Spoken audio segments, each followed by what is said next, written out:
আসসালামু আলাইকুম রহমতুল্লাহ। আমি মোহাম্মদ ইসমাইল হোসেন আর তুমি দেখছো রিল ড্রিমার। তো আজকে প্ল্যান করে ফেললাম বিলে একটু ঘুরতে যাব, তো আপনাদেরকেও দেখাই চলেন। তো আমি চলে আসলাম বিলের মধ্যে। অনেক সুন্দর ধান ক্ষেত দেখতে পাচ্ছেন।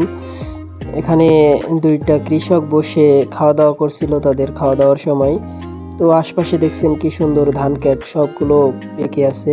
একটা কবিতা শুনছিলাম অনেক আগে, সবুজ সোনালী ফিরোজা রূপালী। তো এটা হচ্ছে আপনার কোন কবিতার লাইন, এটা যদি আপনারা জানেন তো অবশ্যই আমাকে জানাবেন কমেন্ট বক্সে।